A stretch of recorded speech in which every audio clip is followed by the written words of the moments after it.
Hello friends, welcome you all. आज हम vision IAS के 12th एंड 13th दिसंबर वाले डेली करंट अफेयर्स डिस्कस करेंगे। डिस्कस करने से पहले, जैसा कि आपको पता है, हम लोग रोज डेली बेसिस पे एक इम्पोर्टेंट कोट डिस्कस करते हैं। आज भी हम आपके लिए प्यारा सा कोट लेकर आए हैं, तो चलिए देखते हैं। तो आप देख सकते हो, ये काफी मैच करता है हमारी जर्नी में। अगर मेहनत आदत बन जाए तो कामयाबी मुकद्दर बन जाती है। आप बताओ, क्या आप इस स्टेटमेंट से एग्री करते हो? अगर आपने मेहनत करने की ठान ली, दिन रात आप एक कर दो अपने सपने को हासिल करने में, तो पूरी कायनात भी आपको उसे हासिल करवाने में लग जाती है। आपने ये महसूस किया होगा। जब एग्जाम नजदीक आता है तो आप सोच लो कि कितनी ज्यादा डेडिकेशन एंड शिद्दत आ जाती है। तो वही डेडिकेशन और शिद्दत एग्जाम जब दूर हो, जब लंबा हो, तब भी आ जाए तो फिर क्या बात है। सो मेहनत किए जा, कामयाबी तो एक ना एक दिन मिलनी ही है। So friends, hope you liked it. Let's move to our article. एक और बात मैं आपके साथ शेयर करना चाहता हूं कि जो एथिक्स लेक्चर सीरीज है वो अब स्टार्ट कर दी गई है, उसे अब अपलोड किया जाता रहेगा एंड आप उसे विजिट कर सकते हो। काफी कॉम्प्रिहेंसिव वे में एग्जांपल्स के साथ समझाने का प्रयास किया गया है एंड आप हमारे एफर्ट को बेसिकली पसंद करते हो तो प्लीज उसे प्रमोट करो, लाइक करो, शेयर करो, सब्सक्राइब करो, सो दैट हम इसी प्रकार के वीडियोज आपके लिए आगे लाते रहें, आपकी जो प्रिपरेशन जर्नी है वो आसान कर दी जाए। So friends, let's move to our first article. तो बेसिकली एक चौंकाने वाला रिपोर्ट आया है, वो ये कि जो आपके पार्लियामेंट्री पैनल रिपोर्ट है, आपको पता है पार्लियामेंट में अपनी अपनी कमेटी होती है और वो जो कमेटी है अपने अपने रिपोर्ट पेश करते हैं। इस कमेटी ने एक रिपोर्ट में कहा है कि लगभग 49,000 रूरल हैबिटेशन वाटर कंटेमिनेशन की समस्याओं से जूझ रहे हैं। तो आप समझ सकते हो, कोई इलाका जहां पर वाटर कंटेमिनेशन की समस्याएं काफी ज्यादा है, उसके कारण हेल्थ कंसर्न्स, उसके कारण न्यूट्रिशन सही ना मिल पाना, एलोंग विथ अदर दिक्कतें आती हैं। तो इस टॉपिक को डिस्कस करने से पहले हम लोग सिलेबस पर एक तरफ नजर डाल लेते हैं। तो आप देख सकते हो, ये जो सिलेबस है आपका दो टॉपिक को कवर करेगा। एक तो welfare scheme for vulnerable section of the population by the centre and the state and the performance of these scheme, and दूसरा आपका issues related to development and management of social sector या social services related to health, education, human resources. हालांकि आप इसको link कर सकते हो कि जो वाटर कंटेमिनेशन की समस्याएं हैं, ये अगर ह्यूमन लेवल पर आती हैं तो जो ह्यूमन रिसोर्सेज का पोटेंशियल है वो प्रभावित होता है और उनके हेल्थ कंसर्न्स निकल कर आते हैं, जिस कारण उनका जो पोटेंशियल है कुछ अचीव करने का या फिर हेल्दी रहने का, वो नहीं हो पाता है। दैट्स वाई ये कंसर्न वाली बात है। तो आप देख सकते हो, ये जो standing committee on water resources है, इन्होंने नोट डाउन किया है कि बहुत सारे हैबिटेशन ऐसे हैं रूरल एरियाज में जहां कंटेमिनेशन ऑफ वाटर की जो समस्या है काफी ज्यादा गंभीर है। और ये जो वाटर का कंटेमिनेशन है ये कैसे होता है, तो बेसिकली जो कुछ मिनरल्स पाए जाते हैं, जब उसका कंटेंट एक्सेस हो जाए वाटर में तो वो वाटर कंटेमिनेट हो जाता है। फॉर एग्जाम्पल, आर्सेनिक की मात्रा वाटर में ज्यादा हो, fluoride, iron, nitrate, heavy metals, ये सब की मात्राएं जब वाटर बढ़ जाती हैं तो वो कंटेमिनेट कर देती हैं वाटर को, और यही वाटर जब ड्रिंक किया जाता है एक नॉर्मल ह्यूमन बीइंग के द्वारा, तो फिर ये सारी की सारी जो मेटल्स हैं या फिर जो केमिकल्स हैं वो इंटर कर जाती हैं बॉडी में और बॉडी को डैमेज करती हैं। इवन हाई सैलिनिटी भी एक कंटेमिनेशन का एग्जांपल है। एंड अन्य क्या की फाइंडिंग है आप देख सकते हो। एक इंपॉर्टेंट फाइंडिंग यहां पर देख लो, ये जो जल जीवन मिशन लॉन्च की गई थी उसके अंतर्गत water supply to every household by 2024 देने की बात है। लेकिन एक बात यहां से ये निकल कर आ रही है कि इस स्कीम के लिए जो फंड एलोकेट की गई थी, उस फंड का काफी अच्छा खासा अमाउंट खर्च ही नहीं किया गया है। अगर हम फाइनेंशियल ईयर 2018-19 एंड 2019-20 की बात करें, तो आप देख सकते हो substantial amount of unspent balances were accrued under the Jal Jeevan mission. तो एक तरफ हम कहते हैं कि स्कीम के लिए फंड नहीं है और वो स्कीम सही से नहीं चल पाती, और दूसरी तरफ यहाँ पर देख लो फंड ही सही या पूरी तरह से खर्च नहीं हो पा रही है, एंड उसके कारण आपका ये जो समस्या है वाटर कंटेमिनेशन वाला वो भी दूर नहीं हो पा रहा है। एंड जल जीवन मिशन का बात मैंने आपको किया, ये house hold tap water connection provide करने का एम रखता है एवरी हाउस होल्ड को बाय 2024। एंड इतना ही नहीं, इंडिविजुअल हाउस होल्ड लैट्रिन्स यानी कि हर घर लैट्रिन के कंस्ट्रक्शन के लिए फाइनेंशियल असिस्टेंस भी गवर्नमेंट देती है। अर्बन एरियाज के लिए कितना इंडिविजुअल को देती है या हाउस होल्ड को देती है? 20,000। एंड जो आपके रूरल एरियाज है उनको कितना दिया जाता है? 12,000। सो दैट जो सैनिटेशन है वो इंश्योर हो सके, जो हमारा देश है ओपन डिफेक्शन फ्री हो सके। एंड अन्य कुछ ऑब्जर्वेशन की बात करें तो पहली बात तो ये कि जो क्लीन ड्रिंकिंग वाटर प्रोवाइड करने का एक टारगेट होना चाहिए, उसमें कोई क्लैरिटी नहीं है कि आखिरकार क्लीन ड्रिंकिंग वाटर प्रोवाइड करने के लिए क्या एक्शन लिए गए हैं अभी तक, खासकर उन रीजन में जो कॉन्टेमिनेटेड वाटर ड्रिंक करते हैं, या फिर वो एरिया जहां पर आयरन सैलिनिटी जैसे कंटेमिनेंट मिनरल्स मौजूद हैं, एंड इसके कारण आपका जो वाटर क्वालिटी है अफेक्ट होता है। एंड इतना ही नहीं, ये एक और ऑब्जर्वेशन है, आप देख सकते हो जो number of water quality testing laboratory है वो इस साल कम हुआ है as compare to the previous year.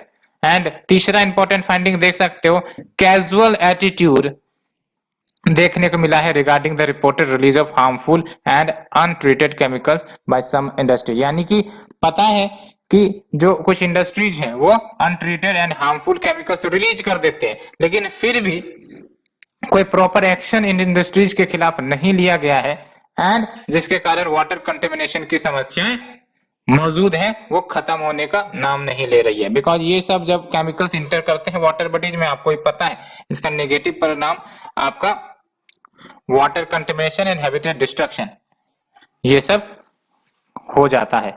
And recommendation क्या दी गई है? तो पहली बात तो ये कि फोकस्ड अटेंशन प्रोवाइड करने की जरूरत है उन हैबिटेशन को जहां वाटर कंटेमिनेशन की समस्या काफी ज्यादा गंभीर है, and time bound programme formulate किए जाए in consultation with the concerned states so that community water purification plant setup किए जा सके वो सारे वाटर क्वालिटी अफेक्टेड हैबिटेशन में। तो अगर एक रिकमेंडेशन अगर आपको पूछा जाएगा क्वेश्चन में कि वाटर कंटेमिनेशन की समस्याओं को खत्म करने के लिए क्या किया जाना चाहिए, तो ये याद रखना, setting up community water purification plants in all water quality affected habitation. और दूसरा, sufficient number of water testing laboratories open किए जाए, बिकॉज जब तक वाटर टेस्टिंग लेबोरेटरीज होगी नहीं तो पता कैसे चलेगा कि वाटर कंटेमिनेटेड है या नहीं, या कितनी मात्रा में कंटेमिनेटेड है। तो ये कुछ रिकमेंडेशंस निकल कर आई हैं। तो hope this is understood. Let's move to the second article. तो second article basically bilateral relation between India and UAE जो अभी न्यूज में आई है, बिकॉज दोनों देश comprehensive economic partnership agreement negotiation की तरफ आगे बढ़ रहे हैं। हालांकि अभी ये डील साइन नहीं हुई है। तो before discussion this article let's move to the syllabus first. तो जब हम बात करते हैं सिलेबस की, तो आप देख सकते हो इसके अंतर्गत आपका bilateral regional global groupings and agreements involving India and और अफेक्टिंग इंडियाज इंटरेस्ट इसके अंतर्गत आएगा। तो बेसिकली इसको समझने से पहले हम ये जान लेते हैं कॉम्प्रिहेंसिव इकोनॉमिक पार्टनरशिप एग्रीमेंट क्या होता है। तो ये सब देख लो आप। पहली बात तो जब हम बात करते हैं कॉम्प्रिहेंसिव इकोनॉमिक पार्टनरशिप एग्रीमेंट, तो ये एग्रीमेंट दो देश या फिर मल्टीपल देश के बीच हो सकता है, और इस एग्रीमेंट के तहत फ्री ट्रेड एग्रीमेंट के beyond scope investment related agreement ये सब इसके अंतर्गत आ जाती हैं, सो दैट दोनों देश के बीच ग्रेटर इकोनॉमिक इंटीग्रेशन हो सके। एक तो होता है free trade agreement. Free trade agreement में क्या होंगी जनरली कि कोई दो देश, लेट्स से RCEP ही है आपका, वो फ्री ट्रेड एग्रीमेंट है। अब उसके तहत सब देश ने मिलकर ये डिसाइड कर लिया कि भाई साहब हम सर्टेन गुड्स पर टैक्स कम लगाएंगे एंड इससे क्या होगा कि प्रोडक्ट सस्ते में इंपोर्ट एक्सपोर्ट किए जा सकेंगे, दोनों देश को फायदा होगा, सारे देश को फायदा होगा। लेकिन सीईपी में क्या होगा कि हम लोग सिर्फ प्रोडक्ट्स के लेवल पर टैक्सेशन या कंसेशन नहीं प्रोवाइड करेंगे, बल्कि हम लोग इन्वेस्टमेंट को प्रमोट करेंगे, इंफ्रास्ट्रक्चर डेवलपमेंट करेंगे। ये सब जो बेनिफिट है आपको कॉम्प्रिहेंसिव इकोनॉमिक पार्टनरशिप एग्रीमेंट में आता है ना, ग्रेटर इकोनॉमिक इंटीग्रेशन हो सके and it will result in CECA, CPA या फिर कॉम्बिनेशन। तो अगर हम बात करें सीईसीए के बारे में, यानी कि इसका मतलब होता है कॉम्प्रिहेंसिव इकोनॉमिक कोऑपरेशन एग्रीमेंट। इसके तहत जनरली टैरिफ रिडक्शन या फिर टैरिफ को खत्म करने की बात होती है फेज्ड मैनर में, कि हाँ अभी हमने 5 प्रोडक्ट्स पर टैरिफ कम कर दी या फिर खत्म कर दी, अगली बार हम 10 पर करेंगे, फिर 15 पर करेंगे। तो ये हो गया कॉम्प्रिहेंसिव इकोनॉमिक कोऑपरेशन एग्रीमेंट, ठीक है। Except the negative list item. Negative list item यानी कि इसके अंदर सर्टेन प्रोडक्ट लिस्टेड होंगे जिस पर कोई टैरिफ कम करने या खत्म करने की बात नहीं होगी। एंड अगर हम बात करते हैं सीईपीए की, जिसकी बात हमने की, कॉम्प्रिहेंसिव इकोनॉमिक पार्टनरशिप एग्रीमेंट की, तो इसमें आपका ट्रेड इन सर्विसेज, इन्वेस्टमेंट, ये सब एरिया भी, ये सब डायमेंशन भी कवर होता है, as well as other areas of economic partnership या कॉपरेशन। अदर फील्ड में भी कॉपरेशन या एग्रीमेंट हो सकती है along with trade related agreement या फिर इन्वेस्टमेंट। तो होप आपने इस 2-3 जो कंफ्यूजिंग टर्म है आपको समझा होगा। Comprehensive economic partnership agreement, comprehensive economic cooperation agreement and जो आपके फ्री ट्रेड एग्रीमेंट है ना। तो free trade agreement generally goods and services के लिए होते हैं, वहां पर कंसेशंस दी जाती हैं या फिर आपके जो टैक्स हैं वो खत्म कर दिए जाते हैं। लेकिन जब हम बात करते हैं सीईपीए या फिर सीईसीए के बारे में, तो ये आपका फ्री ट्रेड एग्रीमेंट से और ज्यादा कॉम्प्रिहेंसिव एग्रीमेंट होता है। तो इसको डिस्कस करने के बाद let's come to the topic. तो बेसिकली ये जो आपका इंडिया यूएई के बीच ये जो आपका comprehensive economic partnership agreement negotiation, ये सितंबर 2021 को ही होनी शुरू हो गई थी एंड उम्मीद की जा रही है कि बाय मार्च 2022 यानी कि आने वाले 3-4 महीने में ये जो आपका नेगोशिएशन है या ये जो डील है वो साइन हो जाएंगी।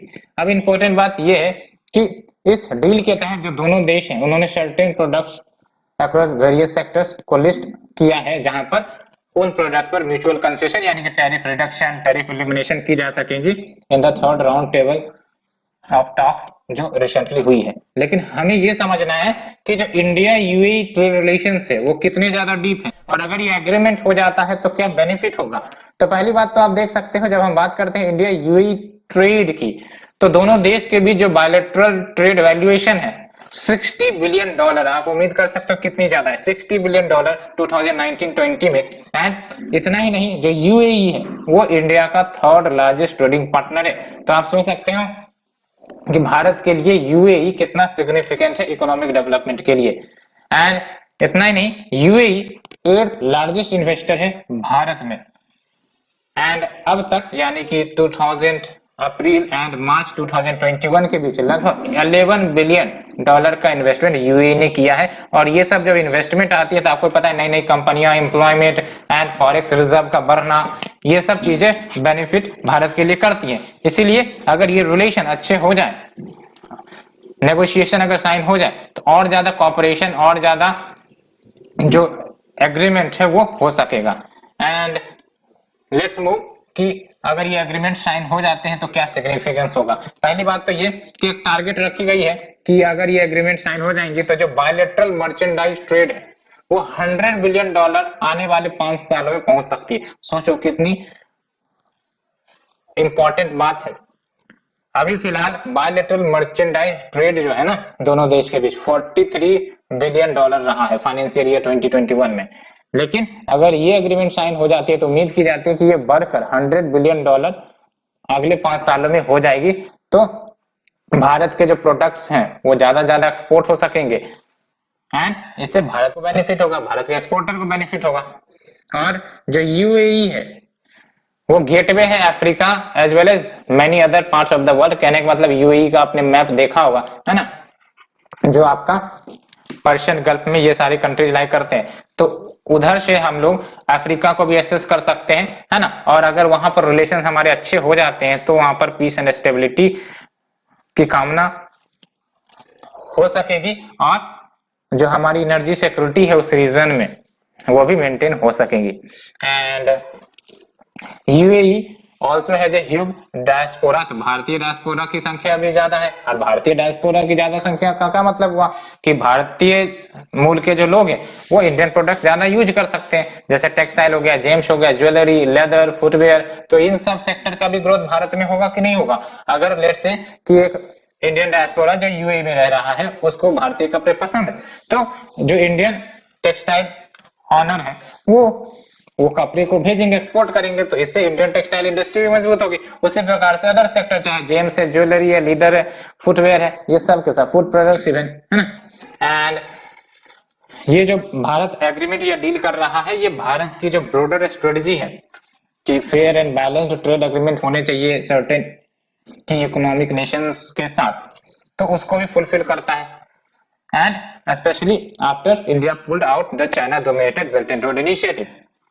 तो यस, ये भी याद रखना है कि ये जो एग्रीमेंट है ये आपका इंडिया का जो एफर्ट है fair and balanced trade agreement करने का विद सर्टेन की इकोनॉमी उसको भी फुलफिल करता है।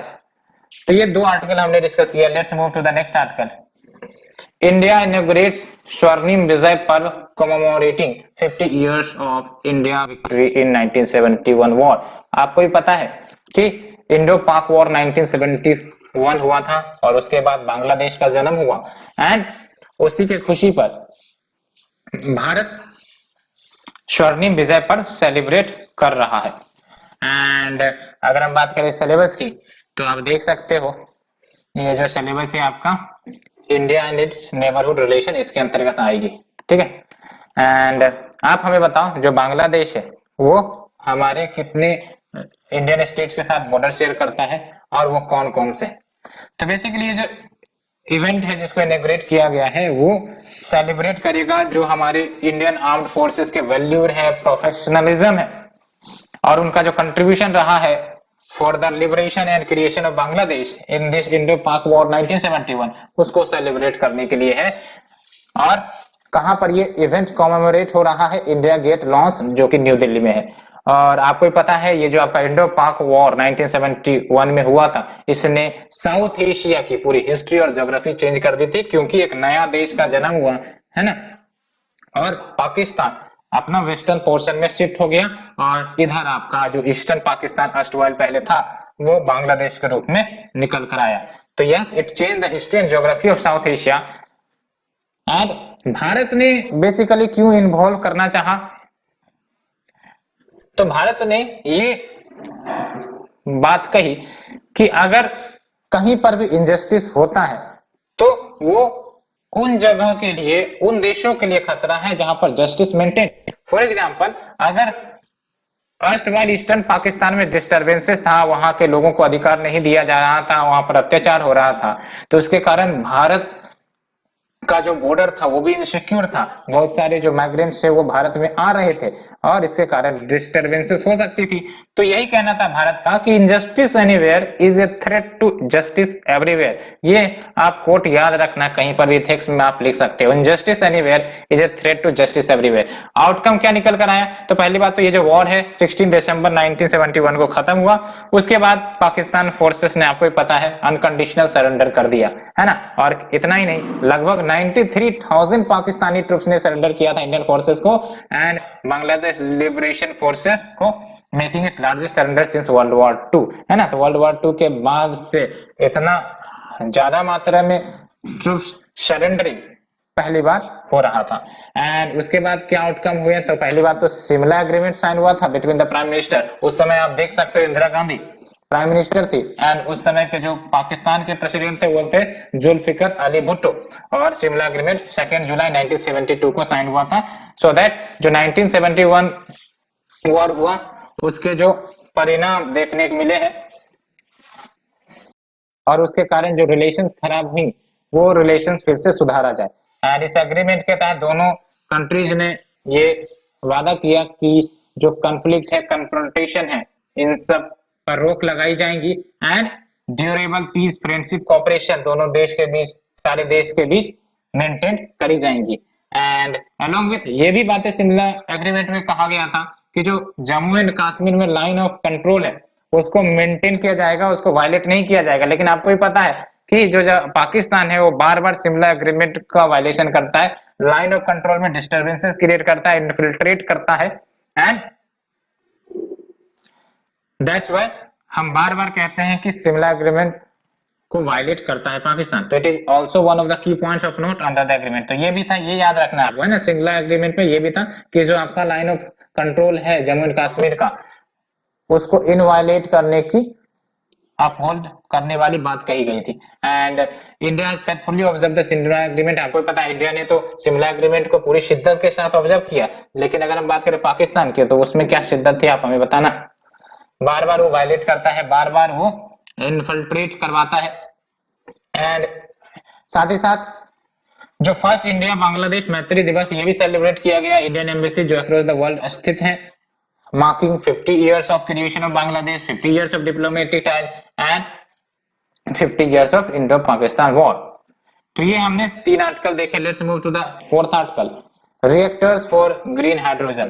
तो ग्रीन हाइड्रोजन आपको ही पता है कि ये जनरली इलेक्ट्रोलाइसिस के माध्यम से प्रोड्यूस होती है। जब वाटर के इलेक्ट्रोलाइसिस किया जाता है तो H2 सेपरेट किया जाता है और उसके बाद हाइड्रोजन निकाली जाती है। लेकिन based on the energy supply different types of hydrogen निकल कर आते हैं। ग्रीन हाइड्रोजन यहाँ पर देख सकते हो, green hydrogen, turquoise hydrogen, yellow hydrogen, blue hydrogen, ये सब आपके टाइप ऑफ हाइड्रोजन है। ये सिर्फ और सिर्फ डिवीजन इसलिए किया गया है कि जो हम एनर्जी सप्लाई करते हैं वो कौन सी सप्लाई कर रहे हैं, रिन्यूएबल सप्लाई कर रहे हैं, नॉन रिन्यूएबल सप्लाई कर रहे हैं, उस आधार पर ये डिवीजन है। तो सबसे पहली बात तो हम सिलेबस की तरफ ध्यान देते हैं। तो देख सकते हो ये जो आपका सिलेबस है, कंजर्वेशन, एनवायरमेंटल पोल्यूशन, डिग्रेडेशन, इसके अंतर्गत कवर होगा। आपको पता है ये जो COP 26 हुआ था, UNFCCC का COP 26, इसमें भारत ने अपने टारगेट्स को मॉडिफाई किए हैं। साथ ही साथ भारत ने एक टारगेट नया सेट कर दिया है कि आने वाले 2070 में हम लोग नेट जीरो एमिशन अचीव कर लेंगे। नेट जीरो एमिशन का क्या मतलब हुआ कि जितना हम इमिट कर रहे हैं उतना हम सिंक करवा देगा। 100 यूनिट इमिट कर रहे हैं तो 100 यूनिट हम उसको सिंक करवा दे, सो दैट नेट जो रिलीज है एटमॉस्फेयर में वो ना हो सके। इस पर क्वेश्चन भी आ सकता है मेंस में, ठीक है। और इंडिया को अगर नेट जीरो एमिशन अचीव करना है बाय 2070 तो बहुत सारे न्यूक्लियर प्लांट्स की जरूरत पड़ेगी, सो दैट अभी जो फिलहाल कैपेसिटी है भारत के न्यूक्लियर प्लांट की, कितनी कैपेसिटी है, 15,000 मेगावाट, उसको बाय 2031 22,480 मेगावाट तक की कैपेसिटी करनी पड़ेगी, तभी जाके भारत नेट जीरो एमिशन के टारगेट को हासिल करेगा।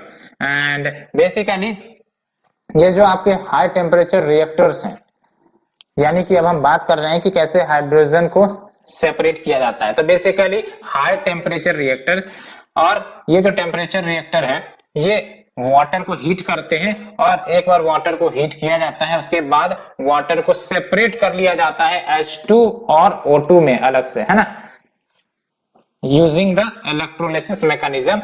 और जो सेपरेशन की जाएगी इस हाई टेम्परेचर रिएक्टर के माध्यम से हाइड्रोजन का, वो कहीं ना कहीं कोस्ट इफेक्टिव वे है टू प्रोवाइड द एनर्जी, ठीक है। और इंडिया का जो HTR डेवलपमेंट प्रोग्राम है इसमें 2 एलिमेंट्स है। पहली बात तो 100 kilowatt 1000 degree C portable compact high temperature reactor, ये टेक्नोलॉजी डेमोन्स्ट्रेशन के लिए। साथ ही साथ जो दूसरा है 600 megawatt thermal 1000 degree Celsius Indian high temperature reactor hydrogen, IHTRH इसको शॉर्ट फॉर्म में कहते हैं। तो ये 2 कंपोनेंट है। और अगर हम बात करें बेसिक ग्रीन हाइड्रोजन की, तो ग्रीन हाइड्रोजन प्रोड्यूस की जाती है जब हम वाटर का इलेक्ट्रोलिसिस करते हैं, मैंने आपको बताया। और ये जो वाटर का इलेक्ट्रोलिसिस किया जाता है उसमें इलेक्ट्रिक करंट की जरूरत पड़ती है। अब ये जो इलेक्ट्रिक करंट की जरूरत पड़ती है या तो वो रिन्यूएबल सोर्स से प्रोवाइड की जा सकती है या फिर नॉन रिन्यूएबल सोर्सेस से प्रोवाइड की जा सकती है। लेकिन ग्रीन एनर्जी लेकिन ग्रीन हाइड्रोजन को प्रोड्यूस करने के लिए हमेशा याद रखना है आपको रिन्यूएबल सोर्स से एनर्जी प्राप्त होनी होगी। और ये रिन्यूएबल सोर्स चाहे सोलर पीवी हो या फिर आपका विंड टर्बाइन हो। तो अगर ग्रीन हाइड्रोजन के एप्लीकेशन की बात करें तो बहुत ज्यादा एप्लीकेशन है इसका, ट्रांसपोर्टेशन में, stationary power like backup units के लिए, पोर्टेबल एप्लीकेशन जैसे कंज्यूमर इलेक्ट्रॉनिक्स में यूज हो सकते हैं ये ग्रीन हाइड्रोजन, रिक्रिएशनल डिवाइसेस में यूज हो सकते हैं। तो कहने का तात्पर्य ये है कि जो ग्रीन हाइड्रोजन है वो एनवायरमेंट फ्रेंडली फ्यूल है, ठीक है। और बहुत सारे सेक्टर्स में ये यूज हो सकती हैं। तो हमारा जो लक्ष्य है, टारगेट है नेट इमिशन जीरो करने का बाय 2070, वो हासिल हो सकता है। अब बात करते हैं ग्रीन हाइड्रोजन को प्रमोट करने के लिए भारत ने क्या स्टेप लिया है। तो पहली बात तो national hydrogen energy road map है। एंड इतना ही नहीं, 2020 में दिल्ली फर्स्ट सिटी बन गया भारत का जो बस को ऑपरेट करवाया, जिन्होंने हाइड्रोजन इनरिच सीएनजी फ्यूल के माध्यम से। और इतना ही नहीं, जो आपका ministry of new and renewable energy है, इन्होंने हाइड्रोजन फ्यूल सेल बेस्ड बस प्रोजेक्ट लेह में लॉन्च किया है। एंड नेशनल हाइड्रोजन पोर्टल तो है ही है। तो ये क्या इंडिकेट कर रहा है कि yes, government of India hydrogen fuel based economy की तरफ आगे बढ़ने का प्रयास कर रही है। और कुछ स्कीम्स आपको याद रखने हैं, आपको एनसीईआरटी में काम दी जाएंगी। National hydrogen energy road map है, दिल्ली आपका फर्स्ट सिटी बन गया जहां पर हाइड्रोजन इंडस्ट्री सीएनजी बसेस चल रही हैं। And ministry of new and renewable energy ने हाइड्रोजन फ्यूल सेल बेस्ड बस प्रोजेक्ट लेह में लॉन्च किया। National hydrogen portal, national hydrology portal भी है। अब बात करते हैं टाइप्स ऑफ हाइड्रोजन। तो मैंने आपको बताया कि डिपेंडिंग ऑन की फ्यूल कौन सा यूज किया जाता है फॉर इलेक्ट्रोलिसिस, उसके आधार पर आपका टाइप ऑफ हाइड्रोजन निकल के आता है। And for example green hydrogen में क्या होता है, जब हम वाटर का इलेक्ट्रोलिसिस रिन्यूएबल सोर्सेस को प्रोवाइड करके करते हैं, जैसे हाइड्रो पावर, वो विंड, सोलर, तो ये ग्रीन हाइड्रोजन प्रोड्यूस होता है। तो ग्रीन हाइड्रोजन का खास बेनिफिट क्या है कि आपका कोई भी इमिशन एटमॉस्फेयर में नहीं इमिट होगा। उसी प्रकार से टर्क्यूज, और टर्क्यूज में क्या होता है, हाइड्रोजन प्रोड्यूस होती है जब थर्मल स्प्लिटिंग होता है मीथेन का, यानी CH4 है, और इसको जब हम थर्मल स्प्लिटिंग करते हैं तो इससे जब हाइड्रोजन निकलेगा तो वो आपका हो गया टर्क्यूज। एंड येलो हाइड्रोजन में क्या होगा, तो येलो हाइड्रोजन बेसिकली प्रोड्यूस होती है जब हम ग्रिड इलेक्ट्रिसिटी के माध्यम से इलेक्ट्रोलिसिस करते हैं, तो आपका येलो हाइड्रोजन प्रोड्यूस होता है। एंड ब्लू हाइड्रोजन की अगर हम बात करें तो देख सकते हो, ब्लू हाइड्रोजन या फिर CO ग्रे या फिर ब्राउन हाइड्रोजन, जिसमें CO2 जो भी सेक्वेस्ट्रेट की जाएंगे उसको, मतलब CO2 जो भी रिलीज होंगे एटमॉस्फेयर में उसको सेक्वेस्ट्रेट यानी कि अब्सॉर्ब करवा ली जाएंगी। जैसे फॉर एग्जांपल अगर हम बात करें कि ब्लू हाइड्रोजन प्रोड्यूस करना है, तो ब्लू हाइड्रोजन प्रोड्यूस करना है तो कार्बन डाइऑक्साइड वो एटमॉस्फेयर में रिलीज होगा, लेकिन अगर हमने उसको रिलीज होने से पहले सेक्वेस्ट्रेट करवा लिया तो आपका ब्लू हाइड्रोजन बन जाएगा। उसी प्रकार से पिंक या पर्पल या रेड हाइड्रोजन की बात करें तो ये आपका न्यूक्लियर पावर का एनर्जी जब हम इसको सप्लाई करते हैं इलेक्ट्रोलिसिस के लिए, तो वो आपका पिंक, पर्पल या रेड हाइड्रोजन प्रोड्यूस होता है। ब्लैक या ग्रे में क्या होता है, हाइड्रोजन जब एक्सट्रैक्ट किया जाता है नेचुरल गैस के माध्यम से यूजिंग स्टीम मीथेन रिफॉर्मिंग, तो आपका ब्लैक या ग्रे हाइड्रोजन होता है। व्हाइट हाइड्रोजन की बात करें तो hydrogen which is produced as a by product of industrial process, तो कोई भी इंडस्ट्रियल प्रोसेस हो रही है और एज ए बाय प्रोडक्ट वहां पर हाइड्रोजन निकल रहा है, तो वो हो गया आपका व्हाइट हाइड्रोजन। ब्रोन क्या होता है, hydrogen when extracted from fossil fuels, ये याद रखना है आपको, ब्रोन और ग्रीन दोनों अच्छे से याद रखिए। तो ब्रोन हाइड्रोजन में क्या होता है, the hydrogen which is extracted from fossil fuels like coal using gasification technology, तो उसको हम ब्रोन हाइड्रोजन कहेंगे। सो फ्रेंड्स, ये हमने आर्टिकल को डिस्कस किया कम्प्रिहेंसिव वे में। Let's move to the next article. Union power minister tables performance review of Ujjwal discom assurance Yojana in the parliament. ये जो आपका उदय स्कीम है ना, बेसिकली ये जो उदय स्कीम आपको पता है, जो डिस्कॉम्स है जो फाइनेंशियल क्राइसिस झेलती हैं उससे मुक्ति प्रदान करने के लिए स्कीम लाई गई थी। एंड ये 2016 फाइनेंशियल ईयर 2016 में लाई गई थी। तो हम इसके प्रोविजन को डिस्कस करेंगे और क्या परफॉर्मेंस रहा है ये भी देखेंगे। तो सबसे पहली बात तो हम सिलेबस को ध्यान में रखते हैं।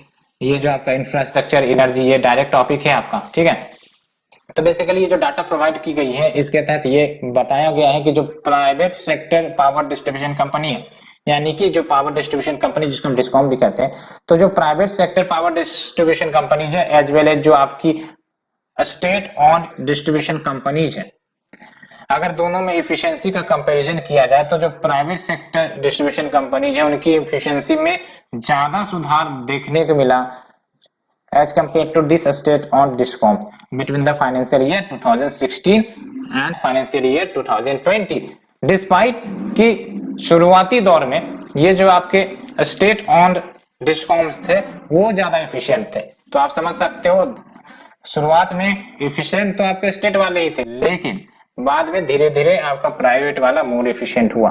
एंड इतना ही नहीं, जो स्टेट यूटिलिटीज हैं यानी कि जो स्टेट डिस्कॉम से बेसिकली उन्होंने जो एवरेज रिडक्शन देखने को मिला इनको एटी एंड सी लॉसेस में। एटी एंड सी लॉसेस को समझ लेते हैं। तो बेसिकली जब डिस्कॉम्स एनर्जी खरीदते हैं, एनर्जी प्रोड्यूसर से, तो उनको ट्रांसमिट करवाना पड़ता है वायर के माध्यम से। तो इस ट्रांसमिशन के दौरान हीटिंग के कारण, रेसिस्टेंट के कारण एनर्जी लॉस होती है। तो ये हो गया आपका एटी लॉस। एंड सी मतलब वो आपका कमर्शियल, कमर्शियल यानी कि आपका बिजली चोरी हो गया, थेफ्ट हो गया, तो इन सब के कारण जो लॉस होता है उसको हम कहते हैं कमर्शियल लॉस। तो एटी एंड सी लॉसेस में रिडक्शन हुआ है, ये अच्छी बात है। आप देख सकते हो जो फाइनेंशियल ईयर 2016 था उस समय एटी एंड सी लॉसेस 23.7% हुआ करती थी, लेकिन फाइनेंशियल ईयर 2020 में ये जो आपका एटी एंड सी लॉसेस है ये 20.9% देखने को मिली है। साथ ही साथ जो average cost of power supply and average revenue realised के बीच जो गैप है वो भी कम हुआ है। इसको एक बार अच्छे से समझ लो, average cost of power supply and average revenue realised में क्या अंतर है। तो जब हम बात करते हैं average cost of power supply, तो इसके अंतर्गत वो सारी कॉस्ट आ जाती हैं जिसके तहत जो डिस्कॉम से वो एनर्जी को खरीदता है from the energy producer company, plus वो जो डिस्ट्रीब्यूट करता है उसमें जो कॉस्ट आती है। तो बोथ डिस्ट्रीब्यूशन कॉस्ट प्लस आपका माइन कॉस्ट, ये दोनों आपका average cost of power supply में आती है। और एवरेज रेवेन्यू रियलाइज्ड क्या हुआ कि हमने कंज्यूमर को बेचा और उससे जो पैसे आए वो हो गया आपका एवरेज रेवेन्यू रियलाइज्ड। तो एसीएस एंड एआरआर गैप में भी रिडक्शन आया है। ये रिडक्शन जो है ना, ये जो गैप है, गवर्नमेंट ये चाह रही है कि एसीएस एंड एआरआर गैप वो जीरो हो जाए, तभी जाके ये जो आपके डिस्कॉम से प्रॉफिटेबल हो सकेंगे। इसको एक सिंपल एग्जांपल से समझते हैं। लेट्स से कि जो average cost of power supply cost आया लेट्स से 10 रुपये आया, ठीक है, एंड जो एवरेज रेवेन्यू रियलाइज हो रहा है वो आपका अभी फिलहाल 7 रुपये रियलाइज हो रहा है। तो ये गैप कितना है? 3 रुपये। अगर यही 10 रुपया कॉस्ट था और एवरेज रेवेन्यू रियलाइज 8 रुपया हो गया तो गैप कितना हुआ? 2 रुपया। यही अगर 10 रुपया था और ये एवरेज रेवेन्यू रियलाइज 9 रुपया हो गया तो गैप कितना हुआ? 1 रुपया। अगर यही 10 रुपया था और 10 रुपया का रेवेन्यू आ रहा है तो वो कितना हो गया? गैप 0 हो गया। तो अभी जो डिस्कॉम कंपनी जो घाटे में चलती है इसलिए रेवेन्यू उसकी एक्सीड नहीं कर पाती कॉस्ट से, इसीलिए उनको नुकसान झेलने पड़ते हैं। एंड गवर्नमेंट का एक टारगेट है कि सबसे पहले इसको यानी इस गैप को 0 लाया जाए। तो होप इस कंसेप्ट को आपने समझ लिया होगा। एंड जो सेंटर है इन्होंने उदय स्कीम को लॉन्च किया था फाइनेंशियल ईयर 2016 में ही, और ये सेंट्रली स्पॉन्सर्ड स्कीम था जिसके तहत फाइनेंशियल स्टेबिलिटी प्रदान की जाए एंड जो डिस्कॉम से परफॉर्मेंस है उसको इनहांस किया जाए। एंड इसके तहत उन्होंने डेप्ट रिस्ट्रक्चरिंग का मैकेनिज्म डाला था। डेप्ट रिस्ट्रक्चरिंग में क्या होता है कि जो भी डिस्कॉम कंपनीज है अगर वो फाइनेंशियल क्राइसिस झेल रही है और लोन नहीं चुका पा रही है तो उसके लिए हो सकता है लोन माफी कर दिया जाए या फिर टर्म जो है एक्सटेंड कर दिया जाए या फिर इंटरेस्ट रेट कम कर दिया जाए। तो ये सब आपका डेप्ट रिस्ट्रक्चरिंग के अंतर्गत आती है, ठीक है। एंड इसका बेसिक एम क्या था कि जो एटी एंड सी लॉसेस हैं डिस्कॉम्स की वो 15% तक ला दिया जाए। एंड अभी फिलहाल कितना है ये लॉसेस आप देख सकते हो, फाइनेंशियल ईयर 20 में 20.9% लॉसेस हो रहे हैं, जबकि टारगेट क्या है 15%। एंड साथ ही साथ जो गैप है between ACS and ARR gap per unit उसको भी 0 किया जाए बाय फाइनेंशियल ईयर 2019। एंड लेकिन हमने भी देखा ये टारगेट मीट नहीं हो सकी है, इसीलिए गवर्नमेंट ने एक नया स्कीम लॉन्च किया था 3.03 लाख करोड़ रुपए का, जिसका नाम है आपका revamped distribution sector scheme, reforms based and result linked scheme 2021 में, ठीक है। और ये जो आपका रिवैम्प्ड डिस्ट्रीब्यूशन सेक्टर स्कीम है, reforms based and result linked scheme, ये आपका result linked financial assistance provide करता है डिस्कॉम्स को, यानी कि वो डिस्कॉम कंपनी जो अच्छा परफॉर्म कर रही है तो उनको फाइनेंशियल असिस्टेंस प्रोवाइड की जाएगी सो दैट अपने सप्लाई इंफ्रास्ट्रक्चर को मजबूत कर सके। और इसके अंतर्गत ऑब्जेक्टिव भी रखा गया है कि जो एटी एंड सी लॉसेस है पैन इंडिया लेवल पर 12 से 15% कर दिया जाए बाय 2024-25 एंड जो आपका एसीएस एआरआर गैप है उसको 0 कर दिया जाए बाय 2024-25। तो ये हमने पूरी स्कीम डिटेल के साथ डिस्कस की। होप आप लोगों को पसंद आई होगी। अगर पसंद आ रही है तो प्लीज लाइक शेयर सब्सक्राइब जरूर करें friend. Thank you very much. And एक यहाँ पर आप प्लेसेस से न्यूज देख सकते हो, बक्सा टाइगर रिजर्व जो कि वेस्ट बंगाल में, यहाँ पर आपका बक्सा टाइगर रिजर्व एंड यहाँ पर आपका रॉयल बंगाल टाइगर को स्पॉट किया गया है बक्सा टाइगर रिजर्व में आफ्टर एटलीस्ट 23 रिजर्व्स। अभी जो आपका टाइगर सेंसस कंडक्ट करवाया गया था, याद होगा कि बक्सा में कोई टाइगर नहीं देखने को मिली थी, लेकिन अभी जो है रॉयल बंगाल टाइगर देखने को मिले हैं। ज्योग्राफिकल फीचर्स की बात करें तो ये आपका ईस्टर्न मोस्ट एक्सटेंशन जो आपका बायोडाइवर्स नॉर्थ ईस्ट इंडिया यहाँ पर लोकेटेड है, एंड ये रिप्रेजेंट करता है हाईली इंडेमिक इंडो मलयालन रीजन को। एंड ये जो फ्रेजाइल टेराई इकोसिस्टम है ये इस रिजर्व का पार्ट है। एंड अगर हम बात करें लोकेशन की, ये जो बक्सा टाइगर रिजर्व है ये आपका अलीपुर द्वार sub division of Jalpaiguri district इसमें लाई करता है। एंड इसका जो नॉर्दर्न बाउंड्री है ये आपका इंटरनेशनल बॉर्डर विद भूटान के साथ सटता है, यानी कि भूटान के साथ आपका सटता है। एंड जो आपका फिप्सू वाइल्ड लाइफ सेंचुरी है भूटान का वो कंटिगुअस है to the north of BTR. And Manas national park आपका east of Buxa tiger reserve lie करता है। एंड ये इंटरनेशनल कॉरिडोर भी एलिफेंट माइग्रेशन के लिए between India and Bhutan. So friends ये हमने आज की डिस्कस की। सो फ्रेंड्स आज के लिए इतना ही। Thank you very much.